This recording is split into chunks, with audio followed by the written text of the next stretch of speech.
Baker Street. Do you hear? 221B Baker Street.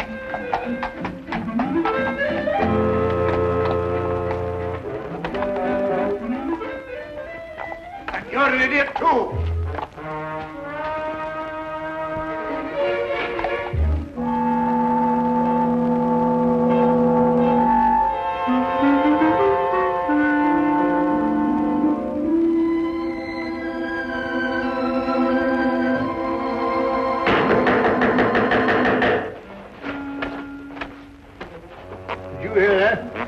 No difficulty. Or was it? Well, according to my deductions, I should imagine that someone is at the door. Oh. Well, Watson, won't you see who it is? Oh, well, I should. All right.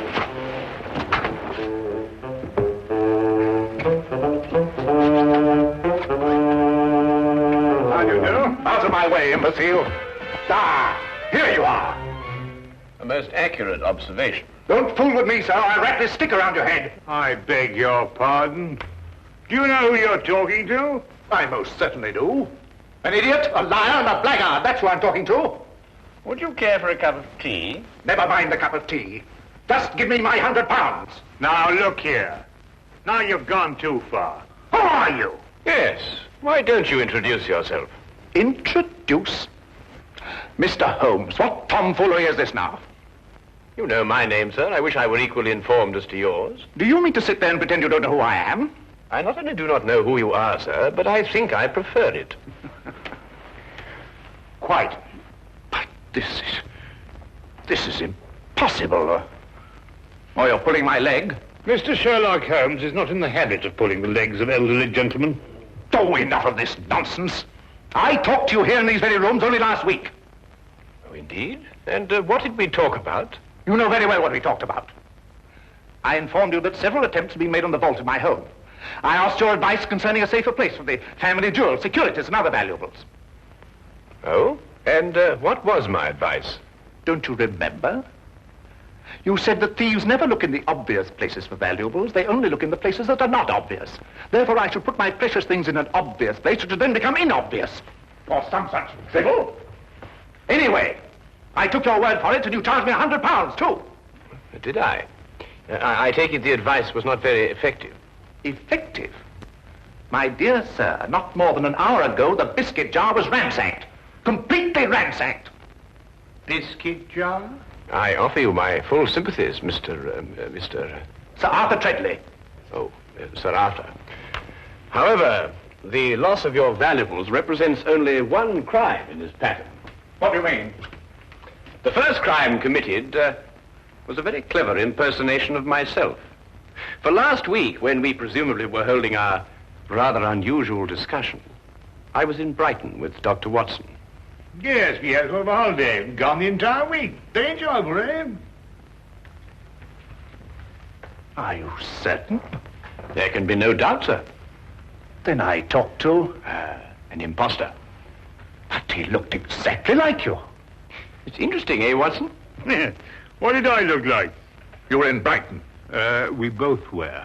Well, this is the most amazing. It certainly is, sir.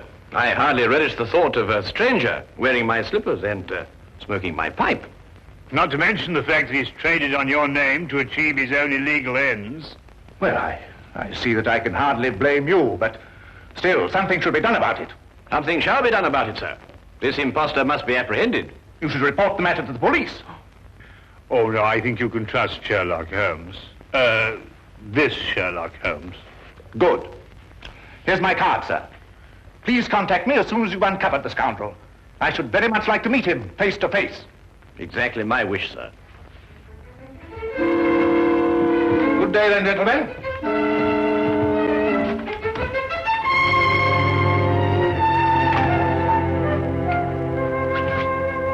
Oh, the nerve, all the impudence breaking in here and pretending to be Sherlock Holmes. I was thinking about that biscuit jar, Watson. I must say my alter ego certainly had a good deal of audacity. He's back. Well, I hardly think so, Watson. Hello, Inspector. Ah, Lestrade.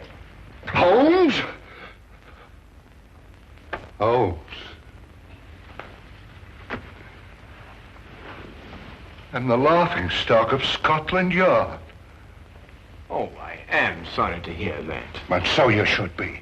If it hadn't been for you, I'd have had London's cleverest jewel thief in the palm of my hand. Ah, also London's cleverest impersonator, no doubt. Huh? I assume that you are under the impression that I visited you last week and offered you some unsolicited advice, shall we say? Of course I'm under the impression that... What do you mean, impression? Well, I'm sorry to disillusion you, Lestrade, but you see, Dr. Watson and I were not in London last week. A gentleman bearing an uncanny resemblance to myself has duped you. I don't believe it. You just won't admit to an error of judgment. Oh, no, Holmes. I'm not accepting that excuse. We were in Brighton, and we can prove it. Ridiculous. You came to my office, and you convinced me to switch my men from watching Carlton's jewelry shop to watching Hammelberg's jewelry shop. Yes, and naturally, Carlton's was the one that was robbed. Clean as a whistle. Oh, Holmes. I can't face my men. Of course not. My dear old friend, my advice to you is to return to your men and inform them that you deliberately exposed Carlton's jewelry shop to the thief. All part of a vast, intricate plan. And don't tell them anything more. Well, you think that would work, Holmes? My solemn word. I'll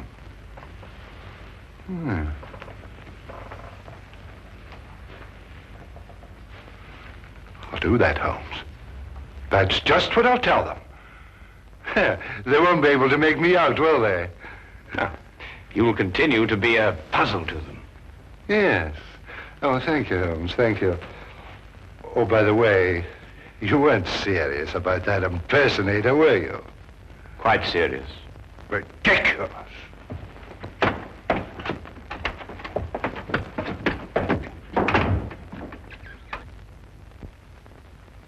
Holmes, this is getting worse and worse every minute. I dread to hear another knock on the door.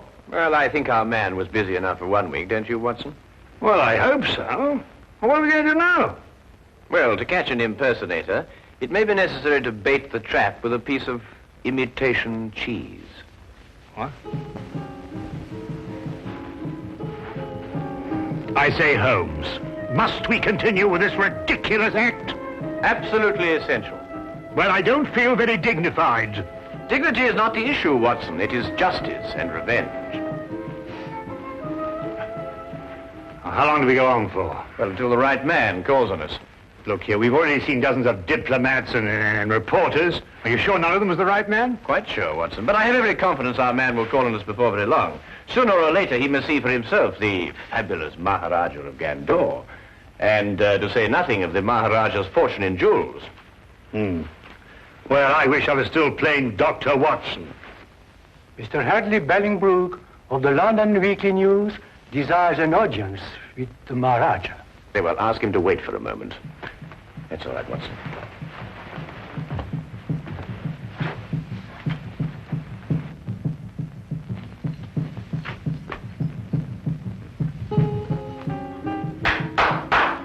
Show Mr. Bellingbrook in.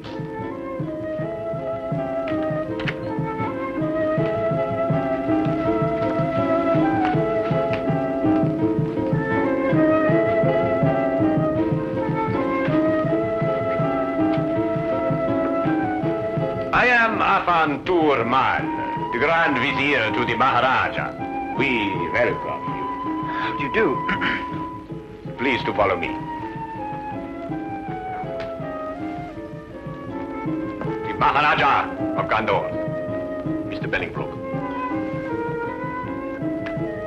Would you state purpose of visit? Well, I'd like to get an interview with the Maharaja for my newspaper.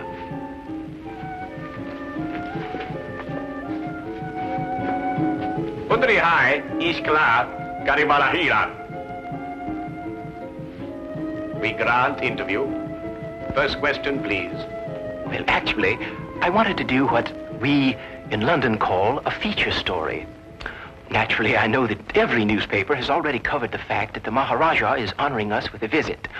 I thought, therefore, that we might have, well, just sort of an informal chat. Very interesting, very interesting. We grant an informal chat. Thank you. Your Highness, the population of London has heard a great deal about your jewels. I wonder, would you tell me what their value is? You may say for publication that the Maharaja's jewels are worth well in excess of £500,000. I see. And would the Maharaja consent to reveal to us just how he protects such a vast fortune? The Maharaja retains 30 men whose sole task it is to guard the vast wealth. Very interesting. Yes, but it is not the fear of theft that disturbs the Maharaja. Oh? May I inquire just what it is that disturbs the Maharaja? Mr. Bellingbroke, we are faced with a delicate situation. May we take you in our confidence? Oh, yes, of course. Well, the truth is that the Maharaja's daughter is in love with a young Englishman. I had no idea. Oh, it is all too true, but we are plagued with doubts. Doubts? Yes. We would like to know if the young man is sincere in his affections, or, as you might term it, is he a fortune hunter? So you see, to most men, £500,000 is a fortune. That is a serious problem. Indeed, we would ask you in the greatest confidence if you could recommend to us a private individual who could carry out some discreet investigations into the young man's background and motives, eh? Have you not heard of Sherlock Holmes? Sherlock Holmes? No. The name falls strangely on our ears. I assure you, sir, the man is a master in matters of this nature. Then perhaps he is the one we seek. I'm sure he would be delighted to assist you. However, he is quite busy. I can't say exactly when he will be available. Then perhaps you could manage to have a word with him and persuade him to give us an interview. Indeed, I shall. I will inform you the moment that he's in a position to accept the Maharaja's problem. We will be present when the time comes. You have been of great assistance. Already you have lightened the royal burden. You will find Mr. Holmes most helpful. There is no secret, however intimate its nature, that you cannot entrust to him. Oh, indeed, indeed. As we say in our country, a wise man is a quiet man. Oh, most true. And now, may I ask the Maharaja another question? No, please, please. The Maharaja is fatigued with the interview. The Maharaja bids you good day. Oh, yes, of course. Your visit has been most pleasing to us. Good day, Mr. Bellingbroke.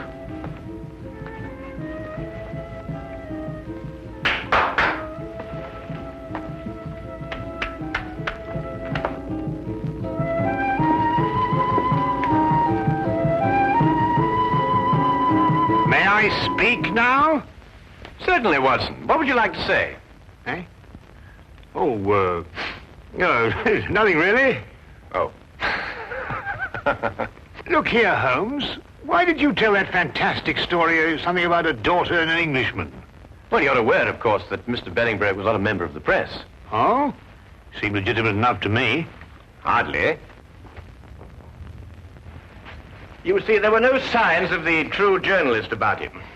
The seat of his trouser was not shiny from constant application to a chair, nor were the elbows of his coat shiny from constant application to a desk. Yeah?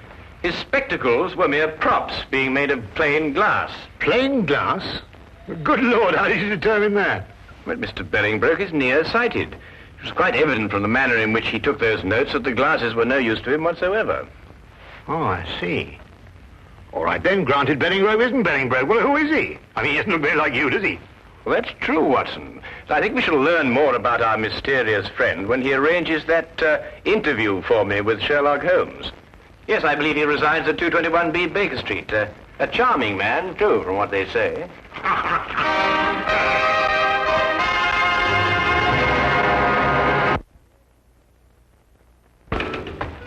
Cabby?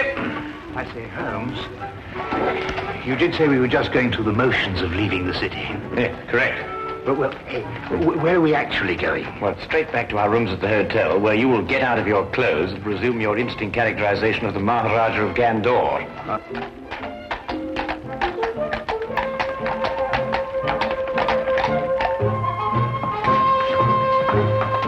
Charing Cross Station, my good man, and hurry, we have a train to catch.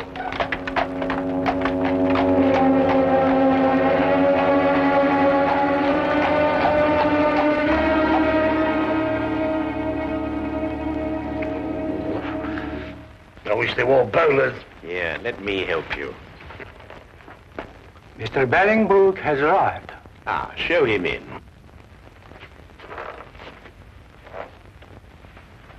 Maharaja. Huh? Ah, Mr. Bolingbroke.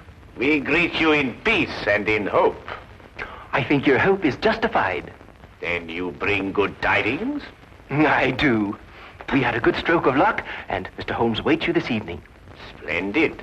8 o'clock would be most convenient for His Highness. I'm sure that would fit in with Mr. Holmes' schedule. We are most happy, Sahib.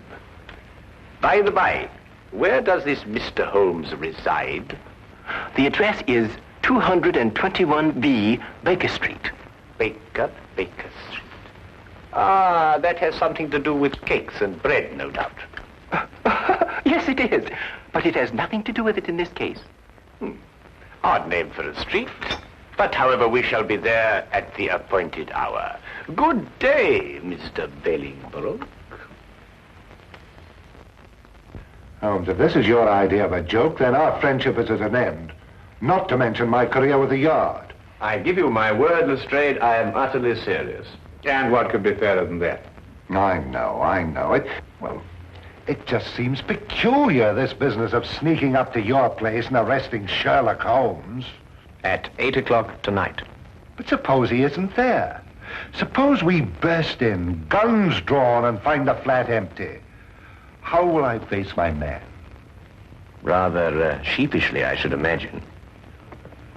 Look, Lestrade, the impostor is using our flat because he thinks we've left the city. Yes, I know. But it will be a tremendous fillip for you, Lestrade. Your name will be on the lips of every man, woman, and child in London. Every man, woman, and child, eh, Holmes? All right, I'll do it, Holmes. I'll do what you ask. Wilkins? Yes, sir. Have Hennessy and Clybourne report here at 7:30 tonight. Yes, sir. Oh, and you'd better be here, too. Very good, sir. One thing more, Wilkins. If anything goes wrong tonight, you know with whom the responsibility will lie. Well, I hardly like to say so. You're in enough difficulty as it is, sir.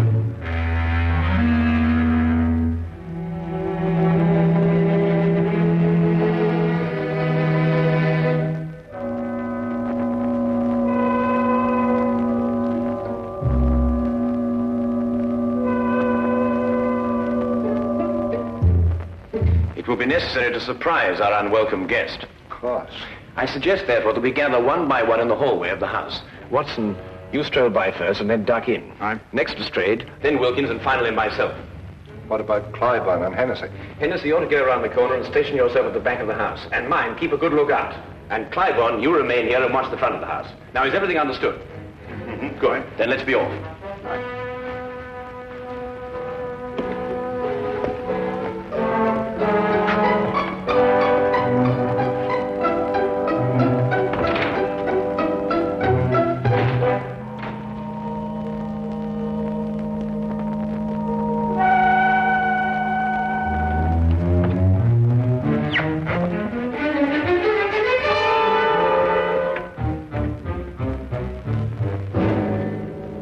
Good evening.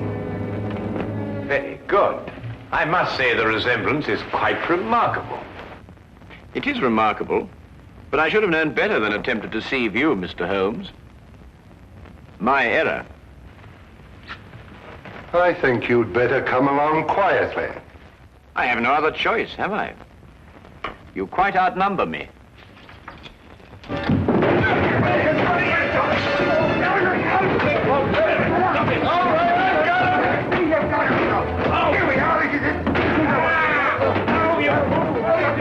Fools! You've got the wrong you don't. We've had enough of your tricks. Lestrade, Watson, he's getting away. Let me up. Let you up, give you another chance to escape, my likely. You've pardoned me, gentlemen, but I believe you're sitting on the real Mr. Holmes. What makes you think so, Wilkins? Well, if he's the imposter, where is the real Mr. Holmes? Yes, of course, you idiots. The real Holmes would run away. There should be two of us. Oh, my goodness, he's right. I'm most terribly sorry, Holmes. No time for all that now, Watson. Please, come on.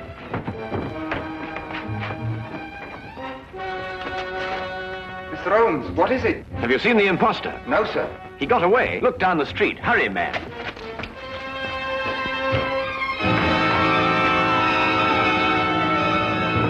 Don't move. Cliven, what are you doing? Why, Mr. Holmes just told me that the imposter... Oh, my goodness. Where did you see him, Cliven? Right at my post. I don't know which direction he took. Well, he can't have got very far. Yeah, what's that, Watson? Why, it's Putty. Mr. Holmes, Alfred. how did you get here so quick? Alfred, where was I when you last saw me? Right, down the street quite a way. And which direction was I going? Don't you know, sir? No, that's why I'm asking you. Tell me quickly. Why, it looked like you was cutting over the red line. Thank you, Alfred, for your assistance. I said hello, but you acted like you didn't even know me.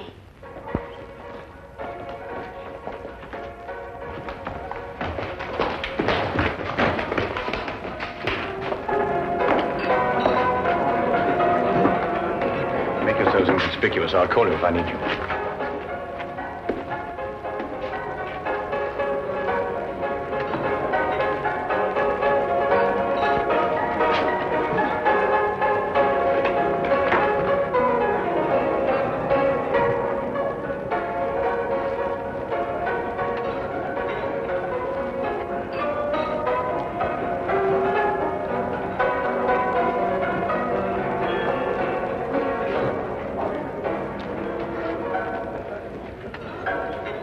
Meet again, Mr. Billingbroke.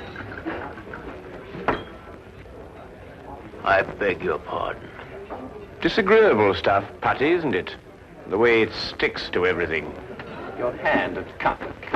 No, I wouldn't advise you to do that. There's no point in trying to run away again. You see, there can be no possible confusion between us this time.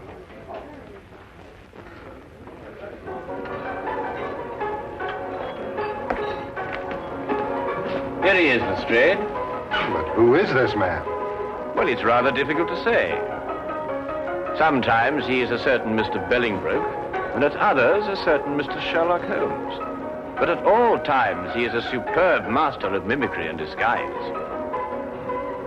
Holmes, are you positive? I'd hate to make another mistake, you know. Have no fear, Lestrade. You will discover on his person the putty with which he remodels the features of his face. And you may also undoubtedly discover that at one time or another, he was a more than competent actor.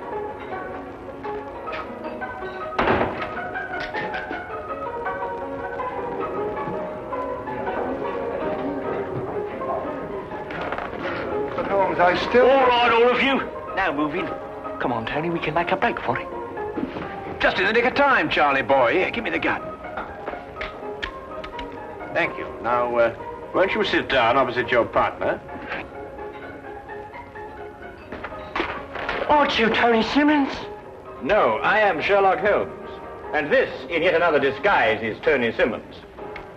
And this is Inspector Lestrade of Scotland Yard, Dr. Watson, Sergeant Wilkins, and Officer Cliburn. Now, is everything quite clear? Wilkins, give me a hand. My head feels quite light.